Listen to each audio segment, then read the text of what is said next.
Hi, thank you so much for coming to this year's Vermont Tech Jam.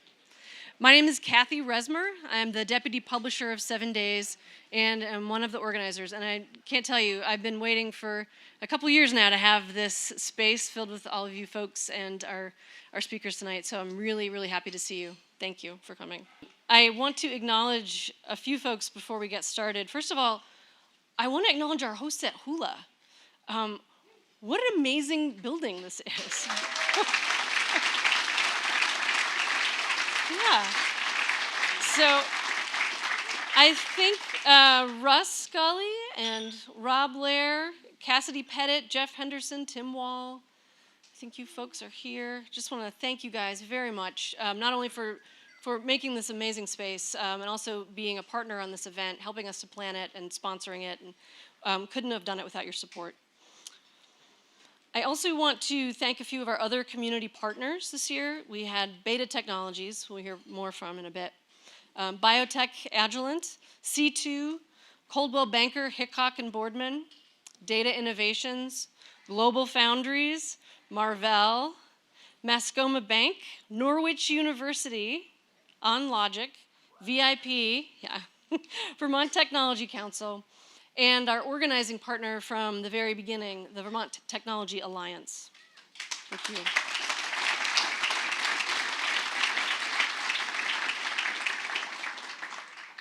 There are a few other folks I feel like I should thank for providing security today. Chocolate Thunder Security.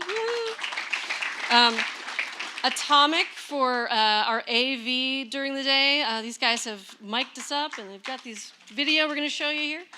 They are also filming this session, which we'll have a recording available online in a bit. I need to also thank some of my coworkers. Well, the staff of 7 Days has been here helping all day long, answering questions and doing registration, and it's just been fantastic. But in particular, I want to single out Katie Hodges and Don Eggert, who really put this all together. And I have to also acknowledge Paula Routley, our publisher and executive, or editor-in-chief, publisher and editor-in-chief. Paula had this vision for the Tech Jam from the very beginning, and she has been relentlessly pursuing this day since January of 2020. So thank you, Paula. So those of you who have been to Tech Jam before know that we have never had a keynote speaker. We've never done it because we weren't sure who to ask, who would be the perfect keynote. They'd have to be someone with a national reputation, but also ties to Vermont. We wanted someone who is solving real-world problems that all of us can relate to, not just necessarily in one specific industry. And we really wanted someone who could inspire us to reach for the horizon. And I am so excited because our two guests tonight check all of those boxes. And to introduce them to you, I'm going to bring up 7 Days staff writer Chelsea Edgar.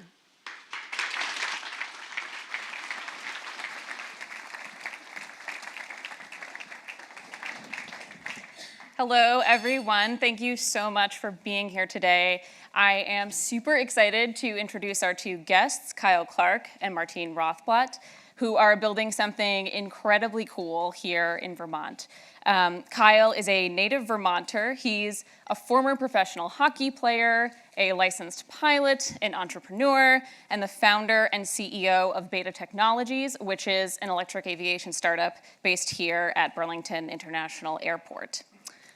Depending on where you live, you may have seen Beta's signature electric aircraft, Aaliyah, cruising the skies over Chittenden County during one of its practice flights. In a few minutes, we'll show you a short video that will get you an even closer look at Aaliyah. But Beta isn't just trying to develop a cool electric plane. Their goal is to transform the way people and goods move around while minimizing the greenhouse gas emissions driving climate change. And towards that goal, they've already earned some major votes of confidence. This year, Beta brought in $368 million in investor funding from major companies, including Amazon's Climate Pledge Fund, UPS has requested 10 ALIA planes for its shipment routes by 2024. And since beta launched in 2017, it's grown exponentially. Today it has 300 employees and a valuation of $1.4 billion. But before, yeah, $1 billion. But before all of that could happen, some pretty important people had to believe in Kyle's vision.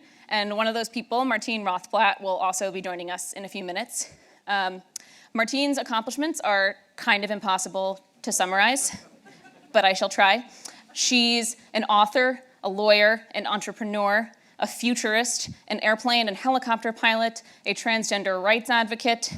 I'm sure I'm forgetting something, but she's also the founder of Sirius Satellite Radio and a pioneer in the field of digitizing human consciousness through her Terasem Movement Foundation, which she launched from her home in Lincoln, Vermont in 2004. And Terasem's most popular spokesperson is a talking AI robot named Bina48, created using the downloaded memories of Martine's wife, Bina. And Bina48 has been a Tech Jam guest previously. So in the 1990s, Martine and Bina's daughter, Genesis, was diagnosed with pulmonary arterial hypertension, which is a fatal disease.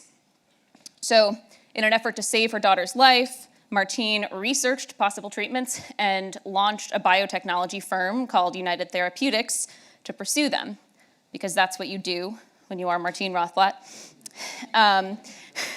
Today, United Therapeutics sells 5 FDA-approved medicines to treat the disease, and Genesis works for the company.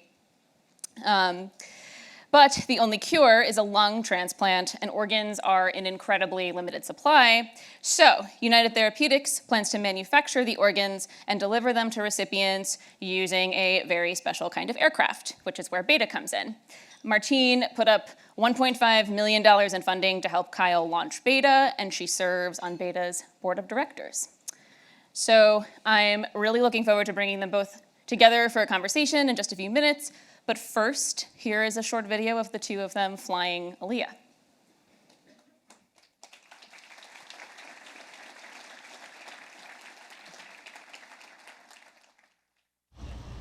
Best day of my life. Best day of my life. Nice job. Thank you. That was Yeah. awesome. Yeah. Today's objectives are, obviously we've got Martine Rothblatt here. We're doing her checkout and familiarization with the aircraft. And we're also validating some tunes made on the squeals for both drag and some adjustments made to the tuning of the front casters. We'll do a quick roll call. ALIA. Here. Sweet. So we're joined this morning by Martine Rothblatt, who's the founder and CEO of United Therapeutics. They are our first customer, and Martine met Kyle 4 years ago and has been supporting him and this company and this quest ever since. And today she's going to fly with him in this electric aircraft that together they helped design.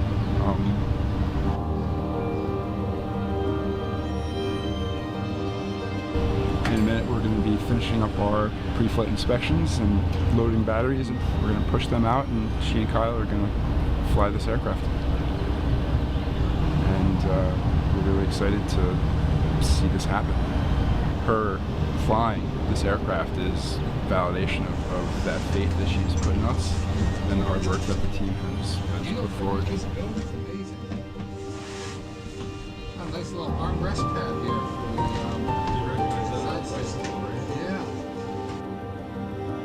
She's just an amazing person. She's shown me how much she cares about people and about doing the right thing for the planet. And something she's always said to me is, you know, there's always time to do it right. She's never been like, let's do this, let's get this done. She says specifically, there's always time to do it right. So let's just take our time, let's learn it the proper way.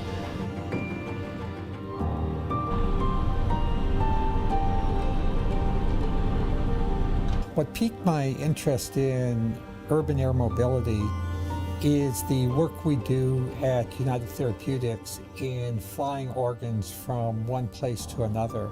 When we make an organ, it has to be used within hours, like at the outset 12 hours. the only practical way to get the product to the patient who needs it is by flying. As we continue to help more and more people with organ transplants, it has to be gotten there by flight. And if we do this all with regular aircraft, we're going to be making a humongous carbon footprint. So this is what got me thinking about electric aircraft, what they call now EVA, electric vertical aircraft, as a solution to being able to deliver our organs without a carbon footprint. I mean, this is an awesome day for a lot of people, but for me, as one of her flight instructors and somebody that's flown with her and understands her passion for flight and her passion for people and the planet, to see her able to fly an airplane, that she was instrumental in the opportunity to build this thing, it's awesome. You're not fighting a machine through the air. Instead, you're almost like surfing the air. It's also aesthetically very beautiful. Anywhere like your angle of vision goes, whether it's to the beautiful booms, or the fuselage, the way that you have an almost 360 degree, field of vision, certainly more than 180 degree field of vision. You're sailing through the air in glass.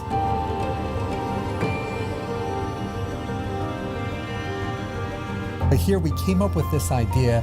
Kyle sketched it out on an iPad, and the same shape, the same dynamics, the same aircraft that he had sketched out on an iPad here exists in person, and I'm flying it through the air.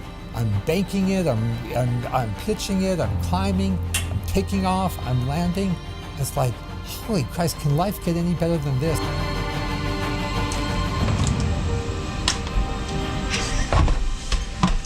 Get it. Fun. Ah, man, best sense of achievement and accomplishment in my entire life. Well, that would be saying a lot. Wow.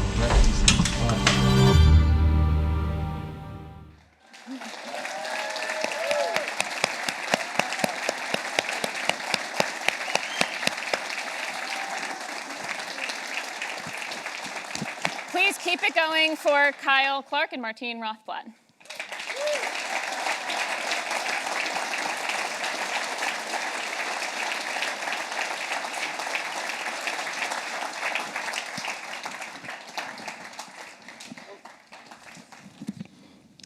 Hello, Martine. Hello, Kyle. So awesome to have you with us. Thank you so much for being here. So I'd like to start by asking you, Kyle, tell us about the day you and Martine first met and how that led to the creation of Beta. She might correct me on a couple things, but it was March of 2017, and I was asked to analyze another project that Martine was working on, which was a electric helicopter, and by a mutual colleague in North Carolina. And in going through this, he said, hey, would you like to come to a meeting in Philadelphia and present some findings, but more importantly, how you may contribute to a project that Martine was sponsoring in electric aviation. And so I did an analysis on the batteries, and the motors, the inverters, and put that in together with another analysis on the aerodynamics and structures that other people had done. And Martine was there to kind of evaluate the overall program. And this is how I remember it. She said to me, she goes, who are you and why are you here? And the one thing I definitively remember you asking me, are you getting paid to be here? And I said, well, not yet. And she was, I can tell, because you just love this stuff, which was I think, hopefully came across in the way I was talking about just batteries and motors and inverters, which are just boring parts, but it was on an airplane. And that's what was exciting to me.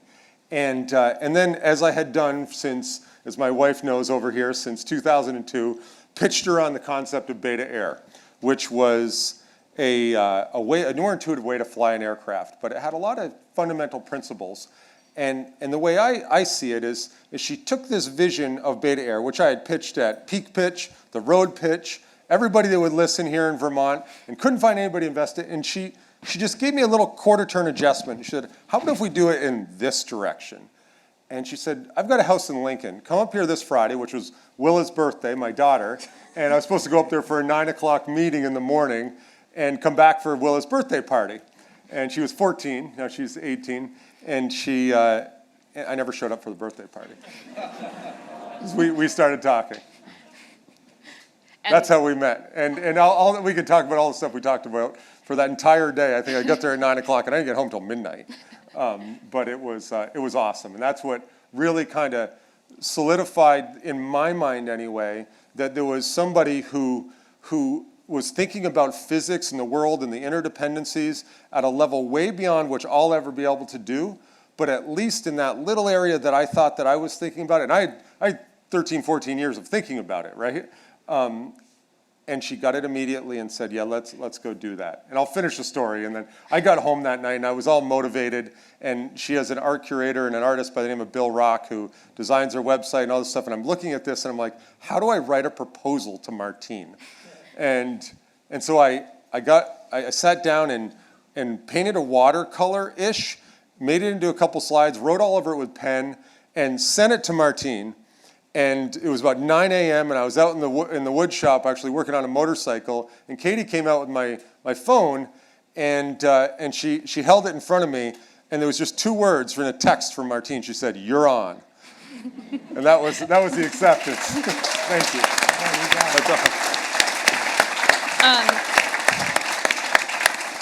So Martine, what did you see in Kyle that day that made you curious about him? I don't think it was so much a matter of being curious about him as a matter of being blown away, impressed by him. I saw an individual that had an ability to merge art and engineering together. He had a synergy of left brain thinking and right brain thinking, that he understood all of the aerodynamic and the electrodynamic principles that would be needed for an electric vertical aircraft. But he also had an intuitive sense of how to make something beautiful. And in aviation design, beauty is very important because especially when you have limited power, as you will always have with an electric aircraft compared to one powered by gasoline or Jet A fuel, you have to rely on aerodynamics to a much greater extent to go a long distance. And the way you rely on aerodynamics is you're supposed to have a very good ratio of lift to drag. That means that the plane needs to kind of float through the air as much as possible and not be overly dominated by wind resistance from flying through the air. Kyle understood that nature has been well aware of this principle for millions of years and developed, all kind of beautiful birds that can fly very long distances, and some of them like frigates that can literally fly, 1,000 and more miles. And he designed this beautiful Aliyah aircraft as described in the video. And I saw, wow, this is an individual who truly merges art and engineering, who loves flying, loves being able to take an idea and convert it to practice. He's a maker in his soul. He would not like to do something if he cannot make it.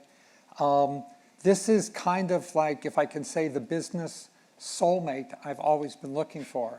And I really fell in love with him, to tell you the truth. That's beautiful.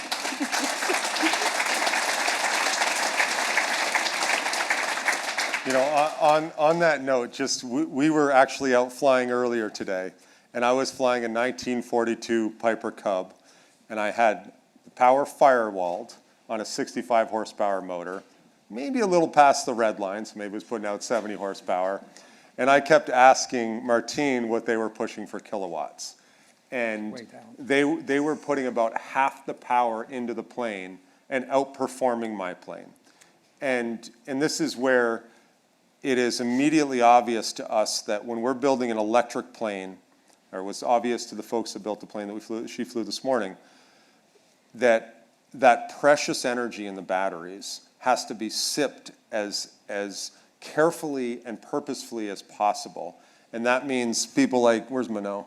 Right here. Geez, I knew you were over here somewhere. You moved. Minot, who's developing the propulsion system with a whole bunch of smart people, and the aerodynamicists who did the detailed computational fluid dynamics are putting, they're not thinking, okay, I just got to build an airplane. I got to build an airplane the way that Tesla thought about door handles. Like, that's a little bit of drag. The underside of the Tesla, who's crawled underneath the Tesla, and see that it is almost perfectly smooth with a couple ridges. All those little things matter in order to make a system. And just today when we were flying, I was just chuckling to myself while I was singing, because I sing when I fly a lot. And so does Katie. She was singing all the night, all the way back from last night from New York into the microphone. What were you singing? I was singing this silly song that Charlotte's been playing on the ukulele over and over again. But anyway, the point is you're happy. You're happy. But what made me even happier was the fact that they're using half the power that I'm using in an electric plane. Yes. It's just neat.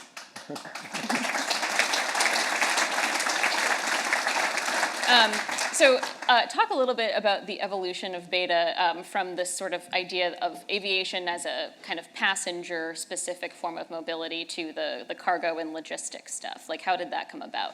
Yeah, it actually wasn't a transition from passenger to cargo and logistics. The industry, however, has transitioned from a focus exclusively on passenger to a realization that cargo, medical, logistics is the right point of departure into this new technology. But for Beta, and this is where like the first directional clarity that Martine provided us was, look at this focal point. She gave us a spec with 10 points on it, and it was a 10 system spec. And it was 600 pounds, 250 nautical miles, greater than 100 knots. These are the performance portion of the spec. Recharge in less than an hour. We looked at that specification, and the specification was designed around moving organs in these organ containment systems. Well, what's interesting about organs is you can't really think of a more precious cargo or a higher value cargo, or at least I can't. It's going to save somebody's life. It's time dependent. There's a lot of reasons. And because of that decision, and then when we sat down and talked about customers and how we were thinking about it, focusing on cargo as the next point of that was very, very purposeful. And it's a saying that I first heard Martine say in a board call that I listened to, which was finding a corridor of relative indifference and running like hell down it. There's a lot of those in our business, but this was one of them. And it was everybody circling the light bulb of passenger mobility. We all sit in traffic, and the obvious thing is hop over the traffic. But if you think for the last year, how many packages came to your house? And how many times you got on an airplane, and what the volume of you is, times those airplane rides, and those packages, times the times they came to your house. Cargo and logistics is a massive industry that's underneath everything. Hey, Val. This is my original mentor. It's so obvious that that's the case, but it's relatively indifferent to our daily lives because the stuff just shows up. So it was clear to Martine that you take the most precious cargo, and that's our focal point. And then it became, I was slow. It took me a little while. We went through some relationships with other companies that were looking at passenger, and we got renewed focused on doing this. So when it came time to launch Beta, you both have strong ties to Vermont. You have a house in Lincoln. You grew up in Essex, Kyle. But why here? Why launch Beta here in Vermont? What makes this the right place for it? I mean, there's a billion reasons why it's the right place. I think the most important thing is the people. And the people that are here in Vermont, and it was said to me when we sold iTherm to Dynapower by this guy by the name of Adam Knudsen, and he goes, big snowstorm, and he goes, I think more people show up to work when we get a big snowstorm. And it's just this, there's an undertone of that. It's like there's a challenge out there, we're going after it. And that's the attitude that I see in a lot of Vermonters. For me, it's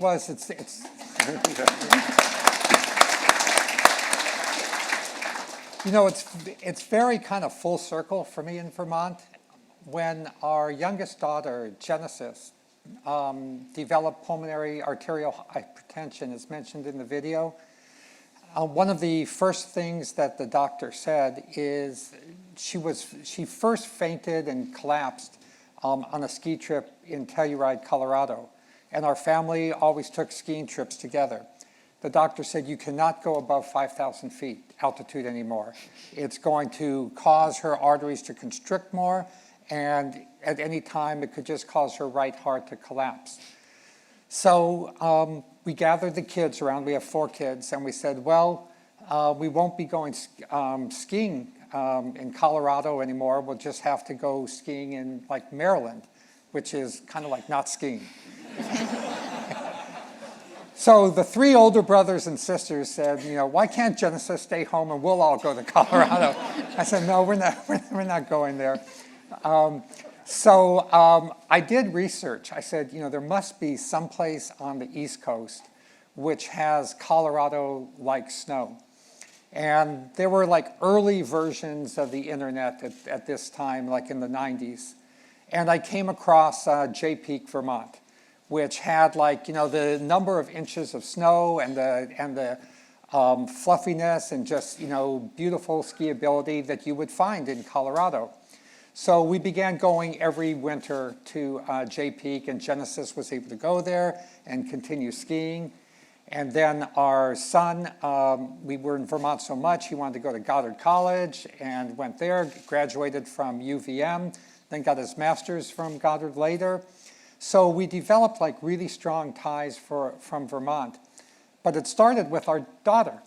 And so when I meet Kyle and he says like, I'm from Vermont, my nascent company is from Vermont, it kind of seemed to me like this relationship with Kyle was to save Genesis with, lung transplants that could be delivered in a green fashion. And it kind of seemed like all sort of like the energy flows of the universe were coming together for Vermont. And I'm not trying to be metaphysical. I'm like a total scientist in my mind frame. But I will say that I think it has worked out very much like it was meant to be. Yeah, yeah. I think it's interesting you started with this analytical approach of snowfall. Yes. And we end up with this. Altitude, Yeah, but look how beautiful it's worked out. And so on top of that, I will say that we have offices in, a dozen different states in the United States. We have employees in almost every state. I have, in my life, I have not met a state that has a higher percentage of free-thinking and hardworking and honest people than the state of Vermont.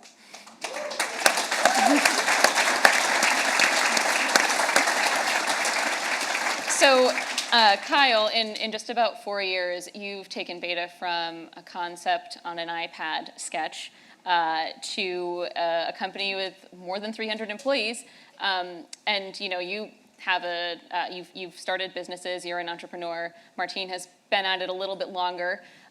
What are some things that you've learned from Martine about building a company from the ground up? I would say like the biggest thing is that culture is king. Is that culture eats strategy, eats tactics every day.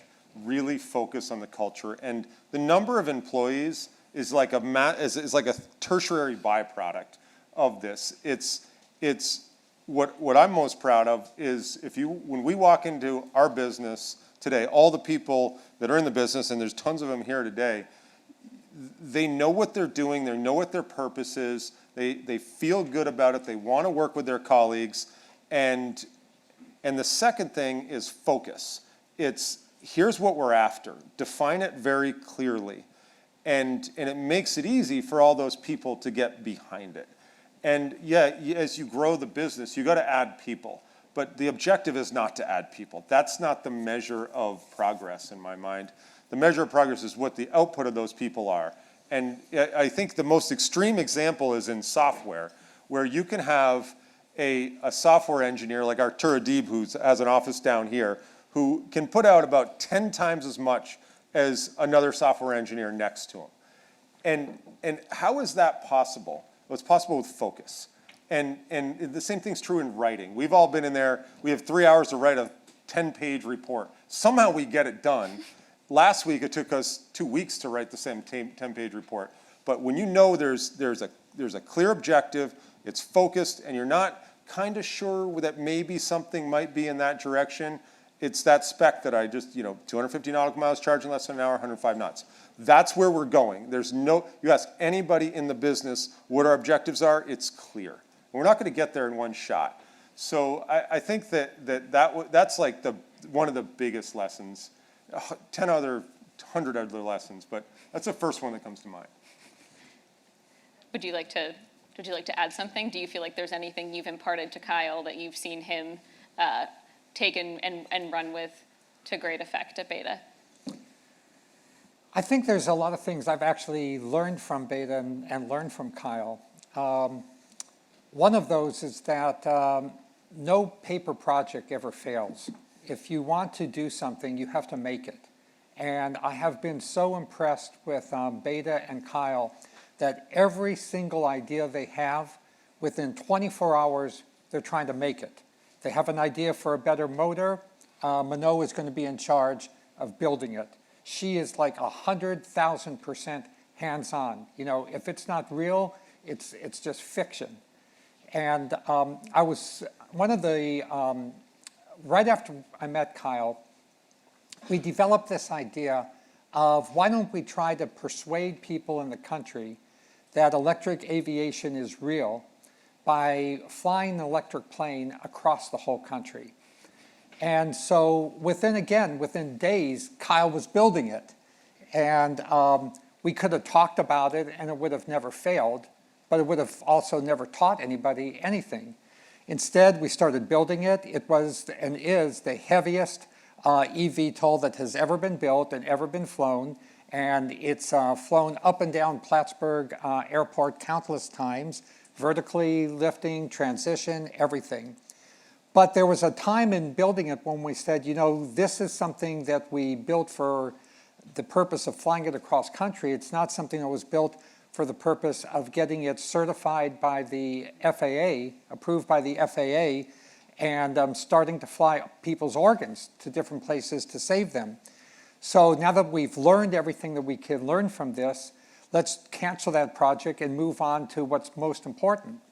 That takes a great deal of fortitude to come up to a person who's funding you to do something and to say, you know, maybe maybe I made a mistake, or maybe I'm changing course, or I want to do something different. I'm not doing exactly what we all agreed we were going to do.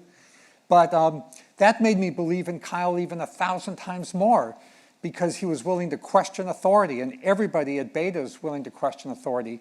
Whenever I participate in a pre-flight review at Beta, before anybody gets in an aircraft at Beta to fly anywhere, there's a whole room full of people that everybody is supposed to stand up and challenge any aspect of the flight plan, any aspect of the aircraft. It is the most question authority culture that I've ever seen. And I have been myself tremendously inspired and educated by my experience being a member of the Beta team. It's funny because, as everybody here probably surmises, I remember like the weeks before presenting this course correction with Martine, like just sweating and thinking, is this the right thing? And how do we go about thinking about this? And I started into this like well thought out presentation to her, and she goes, "Stop, Kyle. If you're asking me if you fulfilled what you said you were going to do, the answer is yes." And I said, "Okay, well, how should we move forward?" And she goes, "Keep your promises and think about the patients." And those two things, and there's a certain time when I think I learned from Martine, there's a leader has to get into every little detail and make sure that you're right there and doing everything. And there's another time when you provide clarity by saying, this is our objective. And thinking about the patients, of course, is translating to, how does this thing save lives? And what are the right steps today? Was it flying across country, or was it transitioning to something that was going to actually make that happen? It's a longer road. You have to have a whole lot of patience, which is a weird thing to think about. But that patience can't come without this like absolute like determination that you're going to succeed at this. But it was readjusting what success was. And it was the patience and keeping your promises. And what was our promise? And fundamentally, our promise was to elicit critical thinking of aviation. That was our first objective.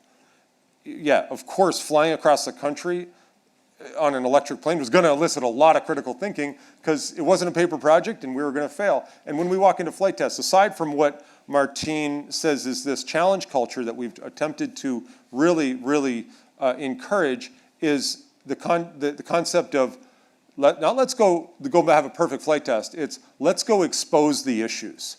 Let's go find out what's wrong, because that gives us the next thing to address. I always find it very odd when people don't want to be questioned or challenged, because I have this image in my mind that when those of us who are trying to create new technologies, we're always walking along a cliff line, because the technology might fail. It's like you fall off the cliff. And the people who challenge you and question you and criticize you, they're your best friends. They're the ones telling you, you might be about to step off a cliff behind you. So the main kind of, guidance that I always tell people is, embrace challenge, embrace questioning, embrace criticism. If it's something that's not true or you don't believe in it, then it's just like water off a duck's back. But this is why I'm confident that Beta will succeed when all of these other electric vertical companies will not succeed, because it's really hard for me to imagine that there's more of a challenge culture than you see at Beta. I just recently had the pleasure to be on the stage with the head of the FAA, who was the individual who oversaw bringing the 737 MAX back into flight. And as some of you may know from reading the papers, at Boeing, a name that's synonymous with aviation, there was a lack of this challenge culture.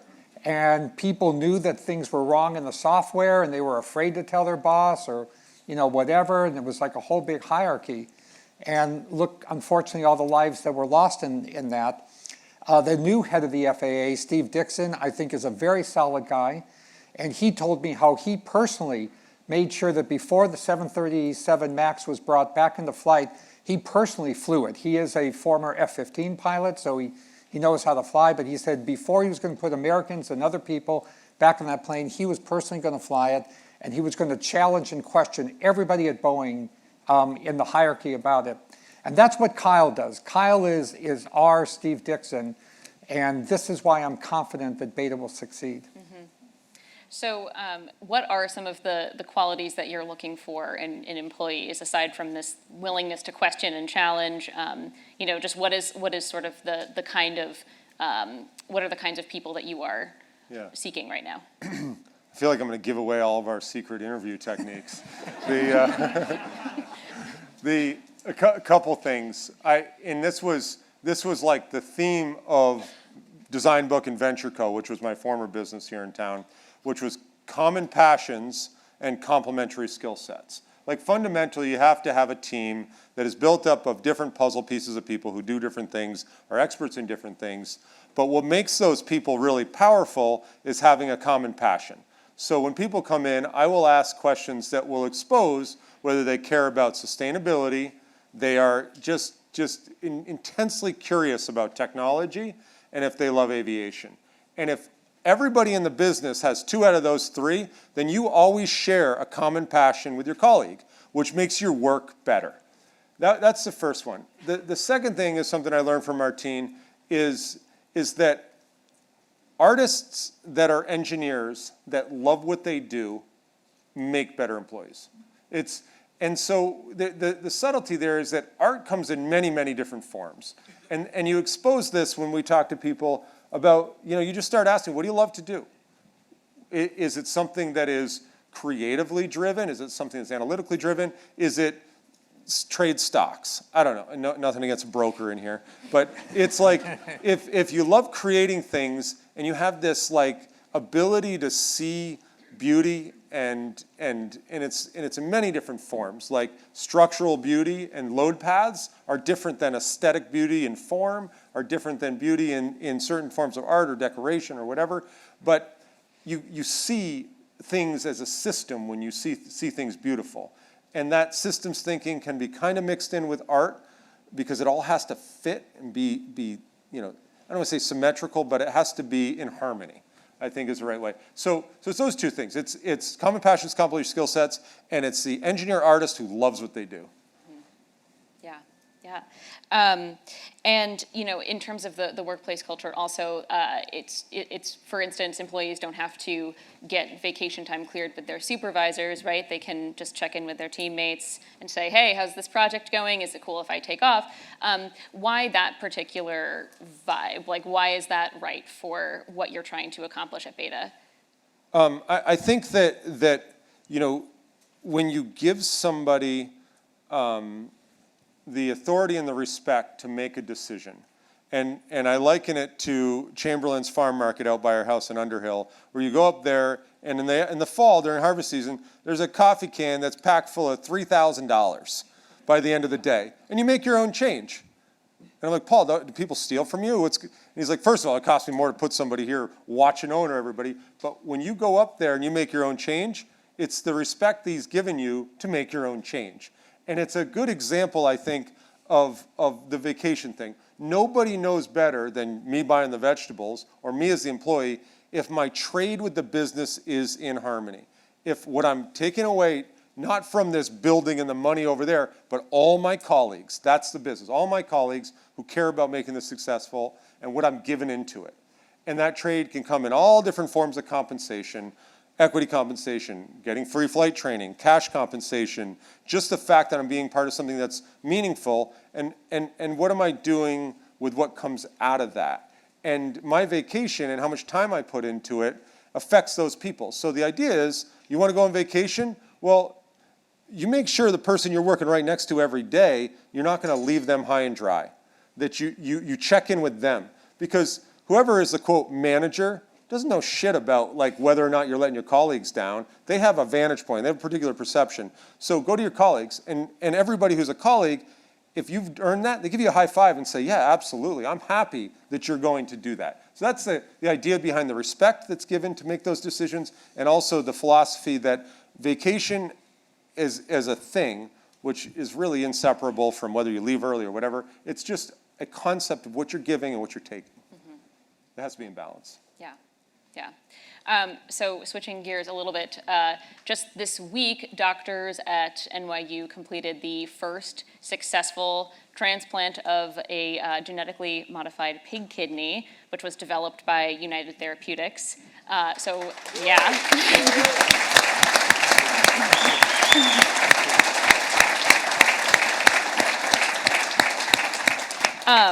And, just this past year and a half, we've seen pretty incredible scientific breakthroughs with the rapid development of safe, effective COVID vaccines. But we've also seen how those developments don't always trickle down where they're needed most. And so I'm curious about how you two are thinking about equity in terms of delivering life-saving interventions to people. So speaking for United Therapeutics, from the start of the company, it is not in our DNA, it's not in our value system for anybody to be denied medicine because they can't pay for it. And I think, another reason I just feel so comfortable in Vermont is because really Bernie Sanders' values are my values. So, I like those values. And so we decided at the beginning of the company, anybody that couldn't afford our medicines, we would give it to them. And we have been doing that for 20 years. And we've never turned a patient away.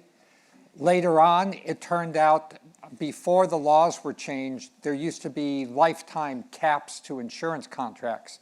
You could have insurance, a way to pay for a medicine, but it could use up, if it used up all of your insurance cap, and then you needed a transplant, which is ultimately needed for many patients, then you wouldn't have the money available for a transplant. And so we said, okay, even if you have $300,000 left in your insurance contract, we'll still give you the medicines for free. Some people thought, oh, wow, well, your business is going to go right down the tubes because you're giving all the medicine away for free. But in fact, we've never had more than 5% of our patients without a way to pay for their medicines between Medicare, Medicaid, and private insurance. and the other 5% get the medicines for free.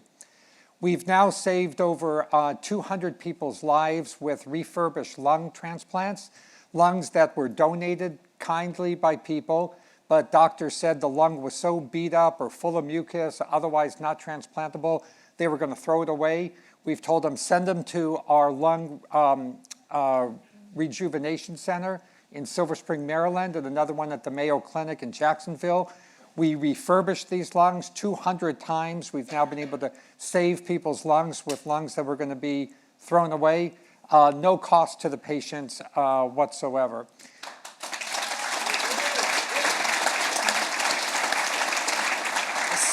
So, in my way of thinking, if we can spend, I'll just use round figures as people do these days, $1 trillion a year on national defense, drop $2 trillion of bombs in Iraq, $3 trillion in Afghanistan. Why the heck can't we provide health care to everybody for free? I don't get it.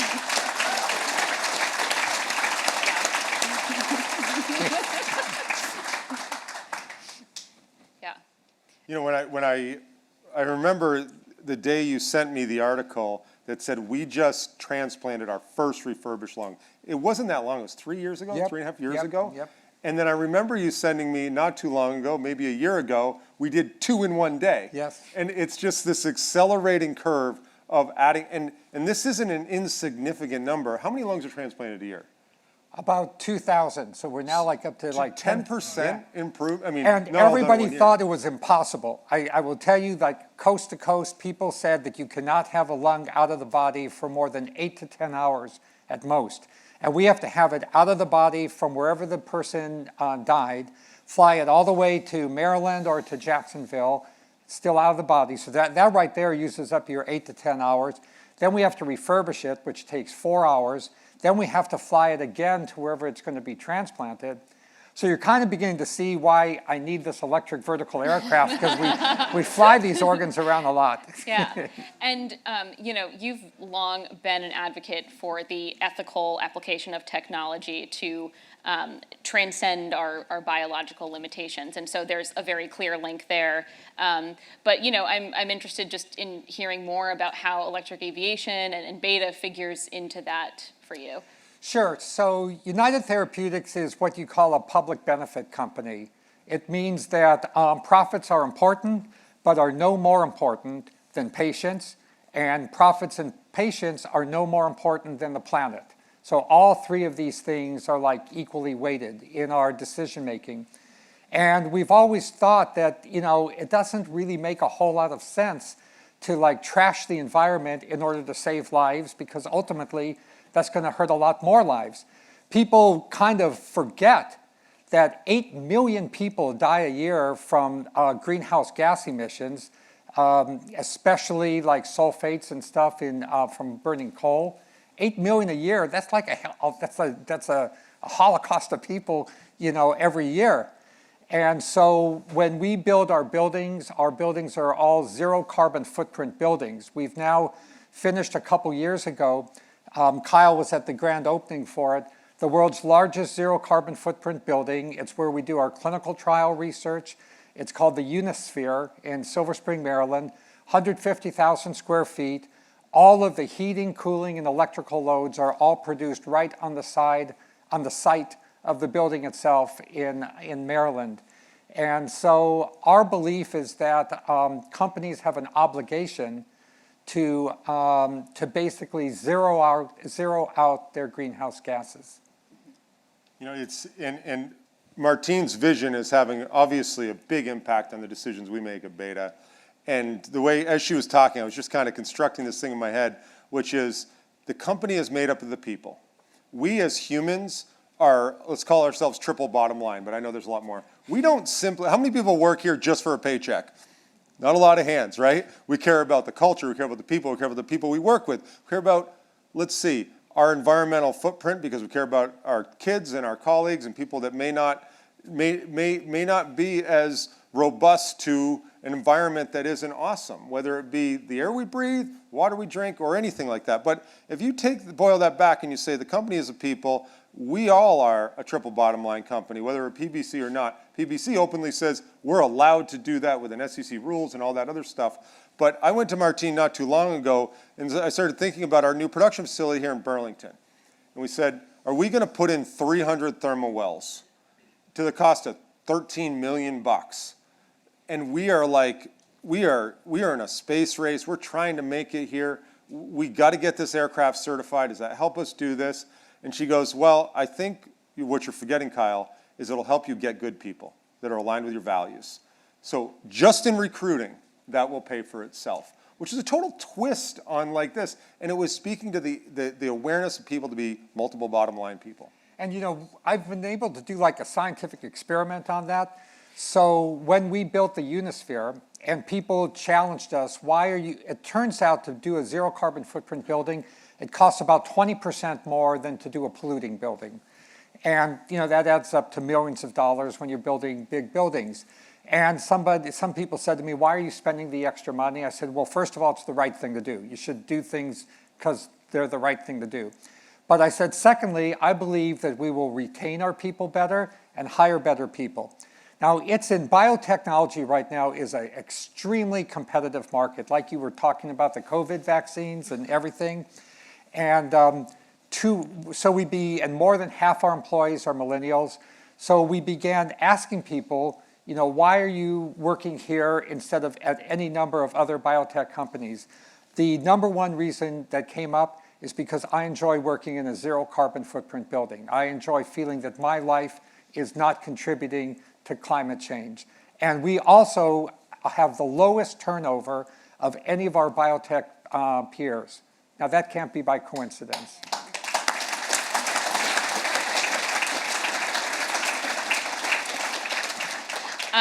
So I think lastly, we've got time for one more question and then we'll take some questions from you guys. But you guys just broke ground on the new production facility at the airport, and that will be able to accommodate how many more people? When fully staffed, it'll be about 800 new people there. Wow. I love it. It's, I love it. and for those that are looking for situational awareness, there's where, like, it was kind of the dumping grounds when they did the F-35 upgrades to the airport. We call it the South 40. It's down off the south end behind Pete's RV back there, and it's within line of sight of our research and development facility and a new cultural center that's going in, and some commercial buildings that will host childcare, early childhood. All right. Just maybe a month ago, Russ hosted a bunch of us here to talk about the importance of diversity in the workplace. And the thing that kept resonating, and I should have said something that night, I regret, so I'm going to say it now, is that one of the ways that we have to think about diversity in the workplace is enabling a diverse workforce. And to unblock people, let's say it's a single mother, to work, or a family that is not necessarily doesn't have the cash to go and pay for a nanny, to come and work there is to unblock it. So it's before, like, I mean, workforce development, of course, training and whatever, but it's the non-obvious thing is to give them the ability, because nobody would disagree here that a kid from 6 months to 5 years, that development is super, super important, no matter who you are, right? And people care a lot about their kids, turns out, right? So to give them the ability to have that while they pursue a career, help the environment, build their own, be a part of something big was a big deal. So that's what we're building, and it's not just a building to build airplanes, is my point. It's a place for cultural alignment on sustainability, on aviation, on technology, learning things, and taking care of people and kids, having a diverse workspace, and it's a systems thinking about how we grow here in Vermont. And one of the key reasons we're doing it here in Vermont, and this was solidified in talking to actually Martine about this, which was we have 300 and something people. A lot of them are engineers who have learned through a lot of mistakes this product and the development of the product and the early manufacturing of the product. To take that and plop that somewhere else and then ask those people to relearn all the mistakes that we've made, and then the stress on the employee base to say, you need a permission slip not to be in our Missouri facility or whatever, because it was a little bit cheaper, didn't make any sense. And having the engineers close to that initial production line is key.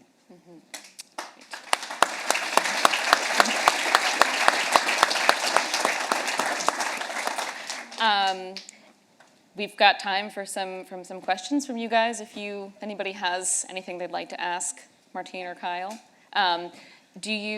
Kathy's got the mic right there. Yeah, just approach the mic and you could form a queue. How you doing? My name's Wayne. Your opening question about the Piper Cub and the power you're using now with the weight of the Piper Cub compared to the weight the electric helicopter and the kilowatts you're doing, you're a lot more efficient, correct?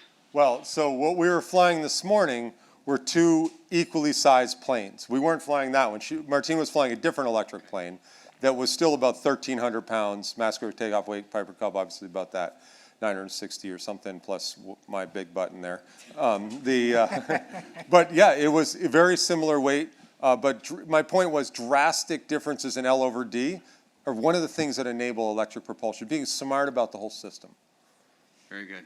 Thank you. And also, I'm a kidney donor as well, so you guys are doing a great job with the organs. Thank you. Hi, my name is Peter. Incredibly inspiring. Thank you for that.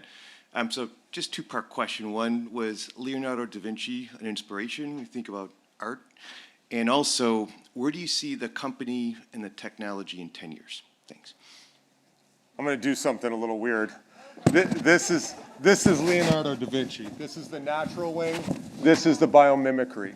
And that's the form of a Leah. And there's a hand here that's drawing those lines together. And it's looking I love it. a little bit weird.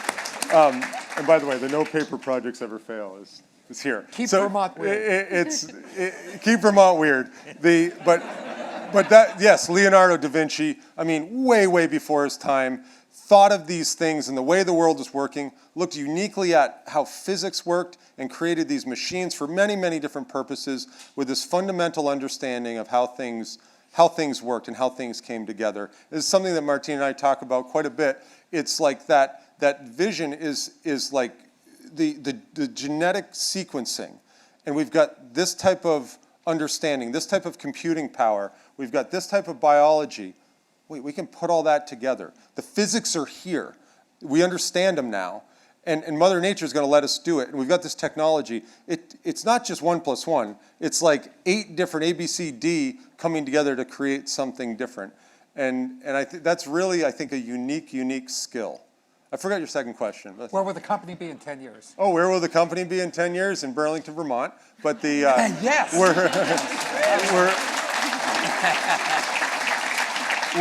building a aerospace company. And you know what? When Martine was getting introduced, and they said she has 5 FDA approved drugs.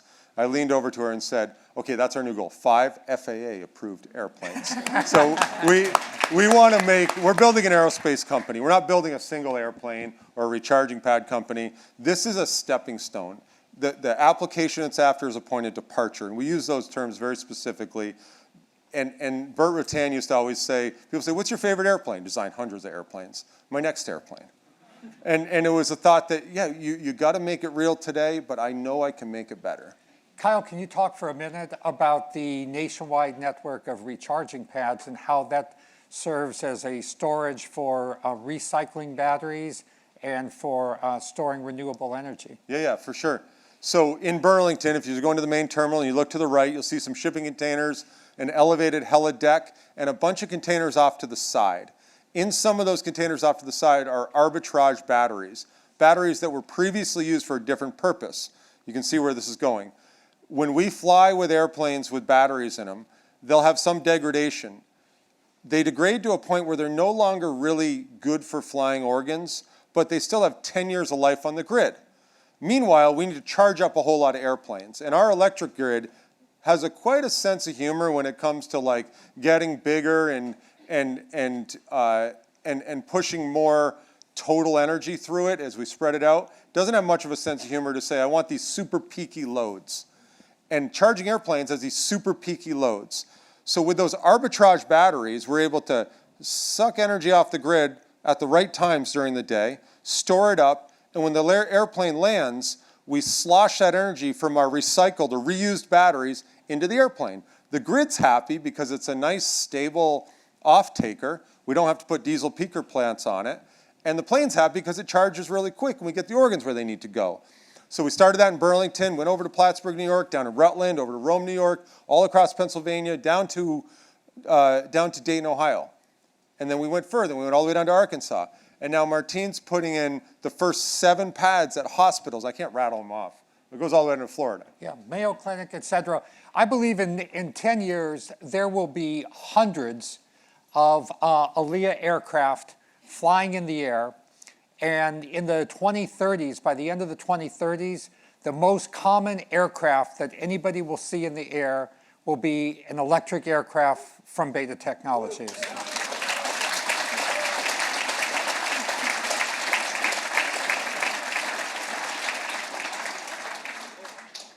Hey, Kyle. Good to see you. Yep, good to see you. ALIA wasn't the first airplane you built.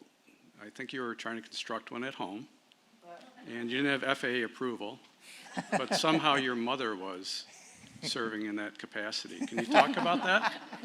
I can talk about it. It's a sensitive subject. I started building an airplane. My dad ran the instrumentation model facility here in Burlington. He's retiring now, so he probably can't get in trouble for this, or he says he's retiring. The instrumentation model facility at UVM, and I was building aluminum airplane parts there.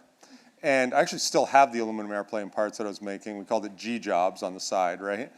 And at home, I was trying to build the wood parts of the airplane. And Flanders in Essex, Vermont, didn't sell Sitka spruce. So I went down there and I bought Douglas fir. The grains were long. It looked a lot like Sitka spruce. And I said, I'm going to build an airplane. So I started building these pieces and constructing it. It was out of like the back of Popular Mechanics. And my mother got wind of this. And she didn't like the idea at all. And, Mom, where did my airplane pieces go? Well, they're burned, gone. And then she brought me down to John Abley's farm down here and introduced me to some people that had built Challengers, which, by the way, was probably a good decision. If I had built and flown this, I probably would have killed myself. So it brought me down to John Abley's farm down here to somebody who was building Challengers. And that was my first introduction to the experimental aviation world. And that led me up to George Coy in northern Vermont, who took me up flying in aerobatic planes, and it was over after that. It was over. But yeah, I'm regrettably happy that I still only have pieces of that airplane in a box as opposed to scattered about a field.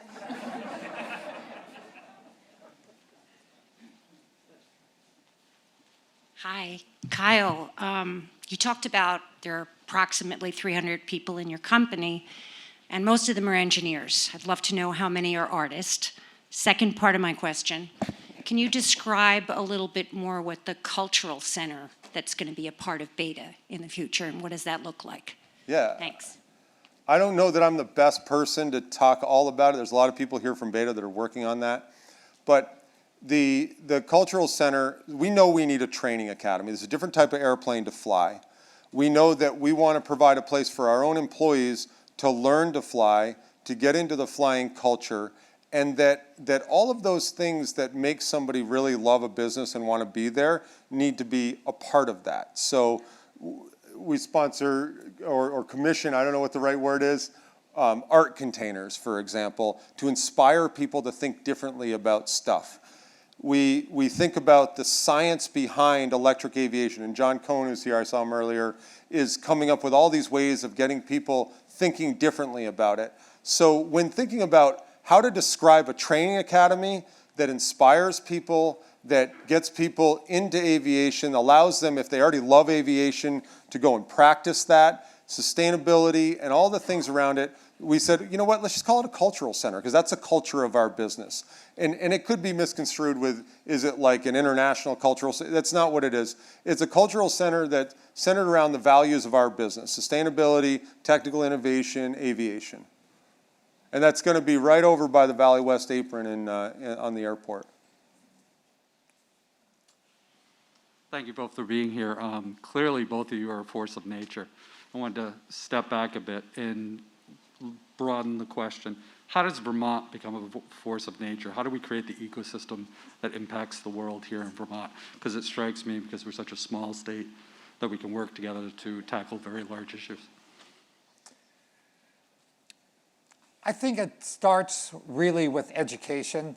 Ensuring that everybody in Vermont gets an awesome education from the earliest years, that education is free for everybody, that nobody has to think that they have to take on, tens of thousands of dollars of debt or hundreds of thousands of dollars to go to college. That to me is the very definition of cutting off your nose to spite your face. There's a great number of brilliant mentors in Vermont that we need to kind of multiply. One of my colleagues, Dan Weiss, is at UVM, head of the Regenerative Medicine Lab. He's one of the world's leaders in figuring out how to help the body regrow any parts of it that are beginning to fall ill and feeble. So getting people like Dan Weiss to, mentor 10 different Dan Weisses, and then having those 10 Dan Weisses mentor each of them 10 others, just multiplying it out. It's I think education is a necessary and sufficient basis for being awesome.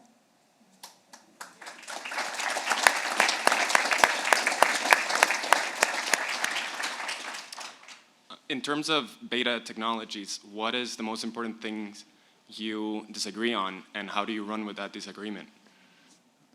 Ooh, it's a provocative question. I'm thinking back to like board meetings and other things. I can't think of something where we ended up disagreeing on something. I can think of places where I was completely unsure on a direction to take, and Martine provided clarity on it. What are we doing wrong? I don't think that we're doing anything wrong. I think we're always self-correcting. I mean, we definitely make mistakes and then we self-correct. We make mistakes and self-correct. But I want to give a fair and transparent answer to your question. So, and I don't know whether Kyle's right or I'm right. But Kyle is, amongst other things, and it's not just him, it's his entire management team at Beta. They are amazing entrepreneurs. You cannot grow exponentially, as you pointed out, in such a short period of time, and grow to over $1 billion market valuation without being really good entrepreneurs. A certain part of that, I think propels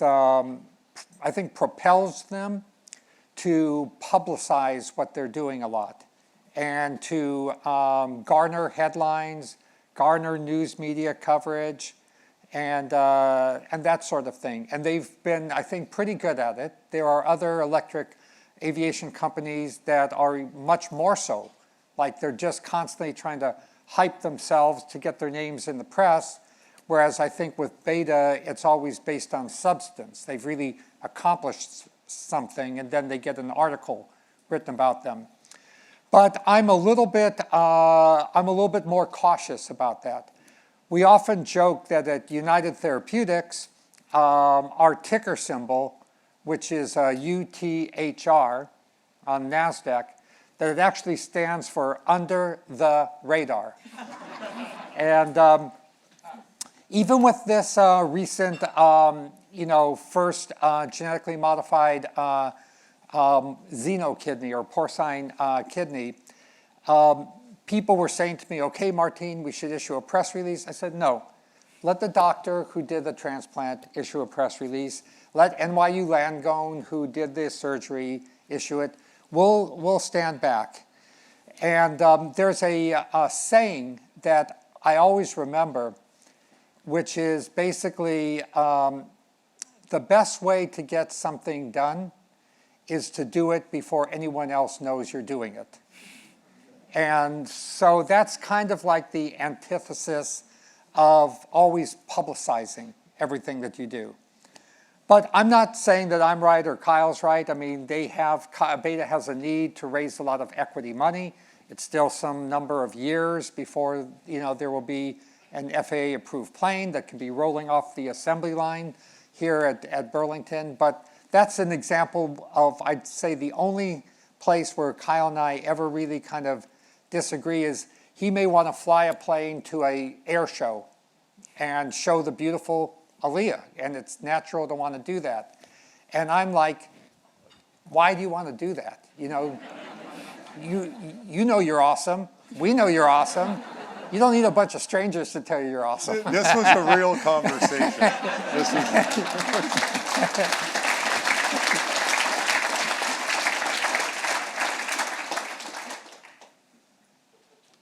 I want to rebuke that, but I'm just going to bite my tongue. No. Feel free. I feel like this is a disagreement between Martine and the other board members, not so much with me. And I'm sitting in the middle of this, but that's okay. No, she's absolutely right. We had exactly that conversation. Hi, my name is Skylar, and I'm just finishing up my degree at the University of Vermont. And I know I speak for myself and a lot of other aspiring entrepreneurs when I say that Beta and the work you guys have done, hugely inspirational. It really inspires a lot of confidence that the future's bright and you can do cool stuff in a surprisingly short amount of time. And I guess my question is, A, what prior experiences do you think have helped you both to be so successful as entrepreneurs? And B, what advice would you give for people that are maybe earlier on in their entrepreneurial journey? So I think it's really crucial to know yourself and to embrace your authentic self. So if you don't have a passion, then your authentic self is a person in search of what their life is all about. Your authentic self is a person in search of a passion. And I think you should travel. I think you should continue to learn and explore the world until you find your passion, and you will find it. If you're not just, tethered to a desk or a computer somewhere, you will find it. If you do have a passion already, as Kyle had with aviation and still has, I personally first had with space and satellites. That was my first passion. Then it was saving my daughter's life. That was my next passion. So then you've got to embrace that. And you've just got to wrap your arm around yourself and say, this is who I am, and I'm just going to completely devote my life to being who I am and being as good at that as I can. I think a lot of people, they get forced into feeling that they'll try this job and see if it's what they like. But I think if it's not if you don't know you like it already, then you probably aren't going to like it. And the thing that has always helped me most in finding what I want to do is just go camping, go hiking, go traveling, talk to different people, talk to lots and lots of people. Every person is like a library. Every single person that you'll ever meet is like a library. And it's amazing what you can learn just by talking to people in all different walks of life. Yeah, I'm going to build after you find that passion. So it was super clear to me that what I wanted to do. And I just couldn't get anybody to help join me to do it. And what the learning for me was how to convince people to do it. And part of it was listening to other people and making those adjustments of what I was trying to accomplish with Beta Air as it was in its original kind of creation to what it's become today. But the other thing that and this is a big piece of advice that I've learned from Martine, not because she said it, but by observing her. And I'll give you a silly story. We're at her house, and she goes, "Oh, I got a guy you need to talk to." I'm like, okay, well, that's not surprising. She goes, "I'm going to find his number. I'm going to find Paul's number." She called one person, leaves a message. "Oh, I'll get back to you on that." Calls another person, third person, fourth person. I'm like, "Martine, we don't have to waste our time." She's like, "No, we're going to find this guy's number now." and it was this insane persistence, and I'm like, "Get out of the way, Kyle. It's going to happen." And she did. And she after 7 or 8 or 10 phone calls, found this guy's number, gave it to me, and we went on immediately to the next thing. It was this this persistence that was just you couldn't get in the way of it. And like, it's different than perseverance, which is like riding through the faults and the ups and the downs and whatever. And one of the things that I've noticed is when you have, and noticed it myself, when I first started iTherm, it was like, all right, 3 years, I told my wife, we're gonna be retired by the time we're 30. Let's just go do this. And I know I said it again, but whatever. But the point is, you look only out a year or 2 years, or your supervisor might say, hey, keep at this for a year and we'll review this. And when you're 22 years old, a year seems like forever.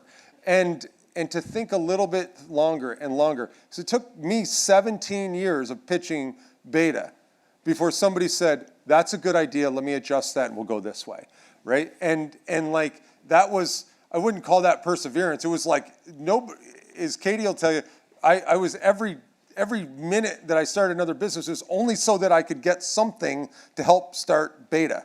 And it was a different form of persistence and perseverance, but it was important to get to have the opportunity to try this. Kyle is so right. You know, it's I call it like it takes 99 no's to get a yes. And when I was starting Sirius, it is insane to me how many people thought that was a completely stupid, idiotic idea compared to how many people now come up to me and hug me and say, thank you for Sirius XM. You know, my life wouldn't be the same without it. But at the beginning, everybody thought it was completely stupid. They thought it wouldn't work. They thought even if it did work, why would anybody want to buy a radio for something that that nobody else was listening to? Why would anybody transmit programming when nobody had a radio to listen to it? I mean, they just had every single objection possible. And now the fact of the matter is I run into more people who are thankful for Sirius XM than are thankful for our life-saving medicines. It's insane. But I went to dozens of bankers, door slammed in my face. Dozens of electronics companies, door slammed in my face. It's just like Kyle said. You have to be willing to plow through 99 no's to get to your yes. But the only thing that will power you through all that is having that passion that you found within yourself. Otherwise, you won't make it past 2 or 3. I think that's how are we doing? One more? Do we have time for one more question, Kathy? Or, okay, last question. It's an easy one. Hey, Martine, thanks for being here. Kyle, good to see you. Jesse Curran with Blue Prism. Had a question about, it seems that your passion, your drive has really put you guys in a great place, a little ahead of your competition, but that space is really heating up. We're even seeing OEMs like Honda enter the space. How do you keep differentiating yourselves and stay one step ahead of the competition? It's a good question. I don't quite see it like that. We weren't out front and people are catching us. There's a lot of smart people in this world, and other people had realization that batteries were hitting an energy density level that we could fly with, motors are hitting a power density level, aerodynamics, computational flow dynamics were enabling these higher and higher LVRDs. All these things were coming together. There's a lot of smart people started working at it. And we started a lot later than other people. So I feel like we're on this trajectory and they're on this trajectory, and we're accelerating past them. And yes, like the whole Gardner hype cycle where we get a lot of people going after stuff, we're kind of on that. Like we're down here, and then the OEMs or the original kind of big incumbents like Siemens and Honda and Boeing and Airbus start to come up. And yeah, at some point they start to converge, but the market starts to grow for people like us who are on this trajectory that started at the point where the hype was maybe peaked or a little bit after, but had the fortitude and the sustainability to work through it. And we're on this, and there's a lot of folks who started to put hundreds of millions of dollars in this, and they've already evaporated. And so I don't see it as us being out here and people are catching us. We have overtaken almost everybody in the industry, in my opinion, if not everybody, and we are already looking towards the end. And the derivative of our business, I would say, is higher than anybody else in the industries.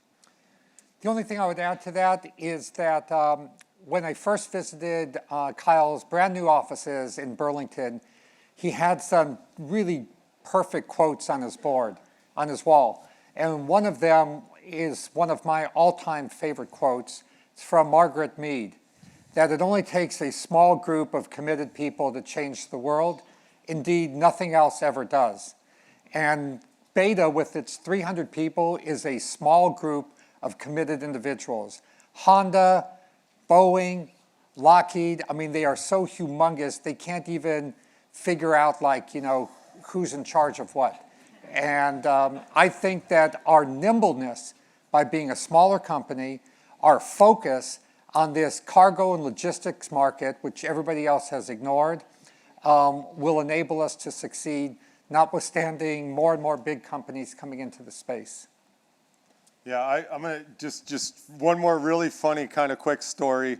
When Martine first came to that office, I called up a friend of mine, Marty, and I said, oh my God, I just sent this proposal to Martine. She said you're on. I need an office like tomorrow. I called my dad and I was like, I need oscilloscopes, power analyzers, and whatever, and we need to make this real. And I kept reciting this line that my football coach said to my brother and myself. He would always say, opportunity knocks very quietly. And I felt like this was like banging on the door, so it had to be a really good one. And I was like, what are the key things, what are the key messages that I need to give to Martine when she comes here to believe that we can do this? And I can feel like I can say this now without jeopardizing anything, but it was like, slap some urethane on that workbench, put it over here, get these quotes on the wall so that we make sure we telegraph these things, obviously consciously, I thought it was subconsciously, get this place looking like we know what we're doing, convince a couple people to come in there, and give her the confidence that we are 100% at it. And it's funny because in doing those exercises, it's almost like, of course, she's going to come here and assess this because we had the confidence that we were going to win at getting her to believe in what we were doing. And it was like an all weekend, all night thing because Martine was coming just a few days after that. But you know what, even that first day, as small as that office was, I'd say they probably had 1,000, maybe 2,000 at most square feet total. In one room was a flight simulator. Yeah. Okay, even though it was like a desktop one, simple compared to the beautiful one in the Airstream that you can see out in the parking lot. They had a flight simulator. They were actually flying the shapes of aircraft that Kyle had designed. And in the other room, I don't know if you remember this, small, tiny room, maybe like, I don't know, 200 square feet, they had taped to the wall every other competitive concept that anybody had dealt with, every type of picture of every other type of aircraft, taped all over the wall, kind of like a crazy person would tape things up all over the walls. But it goes to what you said, you know, they were watching what the entire environment was doing, and they were finding where was the corridor of indifference in that market that they could be number one in, and they achieved it. The biggest one of those whiteboards was covered with our stuff, though. Yes. But so it wasn't only competitors. Right. All right, let's hear it one more time for Martine and Kyle. Thank you. Thank you. Thank you very much. This is very fun. Thank you so much.